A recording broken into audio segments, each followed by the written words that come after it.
I'm in Staten Island, New York. It's quite possibly the coldest day ever.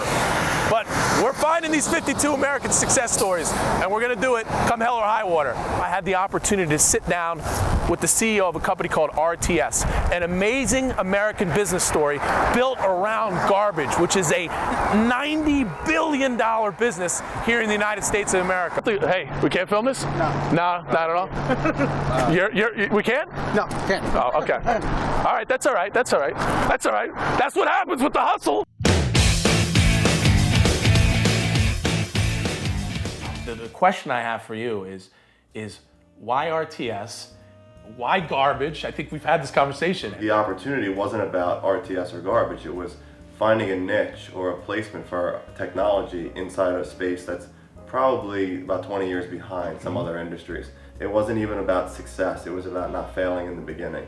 Now it's about levels of success and how quickly we can grow this. Adam and I actually were watching World Cup soccer about 2 years ago. It was August or July and then August, and he started kind of pitching me and selling me what he thought could take place in the industry from a technology perspective, but it was more of educate me. So what happens in this scenario? What happens in this scenario? And 3 weeks later, we had a firm business plan. We incorporated and applied for our license, and that was a 6-month process. And just kind of took a breath and decided, okay, how do we execute on this business plan? Who do we hire? How do we raise money? I was at Bank of America at the time. I needed to step away from that job. He was at one of the biggest waste and recycling companies in New York and New Jersey, if not the biggest. He needed to step away from that job, and there was a lot of risk involved. We really needed to think through how we were going to do this. It wasn't about if, it was just about how. Why did the market need RTS? When I first learned this industry, I said, what do you mean garbage is mixed? How is that possible? It's on the route, it's scheduled.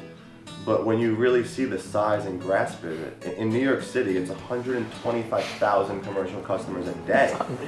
So it's impossible, no matter how good your company is, no matter how good your drivers and helpers are, things are going to happen, things are going to be missed, right? Things are going to be misscheduled. So what we wanted to do is build this portal, this platform, like ordering from Seamless or ordering an Uber, knowing I can place an order and I can have waste and recycling removed immediately. So these are not trucks that we own. So this is really like what I would call our secret sauce, is being able to negotiate with waste and recycling or sanitation companies to put devices inside trucks that we do not own. We're contracted with companies that already have 2,000, 5,000, 10,000 accounts that they're servicing today. So why would they want to partner with us? Well, it's access to additional revenue. It's access to customers that they didn't have before. It's a $90 billion a year industry in the United States. It's a $1 trillion a year industry globally. And you think of that, right? That's why we jumped into it. So why, when you asked me earlier, why would I have left a job? I never saw it as leaving a job. I attacked an opportunity. How did you get to where you are today and where you're going too? Because I think it's important, right? So we bootstrapped this ourselves initially, but our goal wasn't to just grow into a $1 million company, a $10 million company. It was to grow into that global company that we wanted to build. You can never do that with yourself. You will need investors. And I had a unique experience, a company that I invested in called Happy Baby Food, a woman named Shazi Vishram, who ended up being Entrepreneur of the Year by the White House administration, by Ernst & Young. Phenomenal woman in her own right, and I had the access to her, and I asked her, how do I do this? Before I started the company, how do I do this? Who did you raise money from to start? I raised money from friends and family. And I remember I said to her, but it's so hard to do that. And she said, Greg, who else is gonna give it to you? Everybody's got ideas. The key is execution, right? So, you've created this RTS and you're utilizing software. How did you do that? From a technology standpoint, I had the unique experience because really I've been my whole career and we've known each other. I knew you since I was 22 years old. That's right. Yep. I've built myself for this opportunity, and it's kind of interesting. And I think that would be the advice I would give.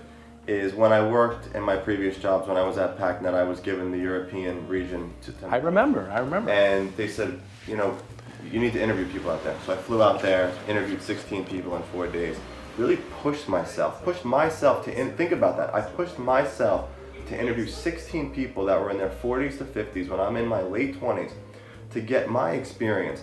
So everything that I did for my career was to build myself for this role, to be able to handle it, to be able to make the decisions, not doubt myself. I never doubt myself. There is no decision that we make where I'm like, did I make the right call? I mean, of course, you know, I'll reflect on it, but I think that is the unique thing, to build yourself, to prepare to run a company.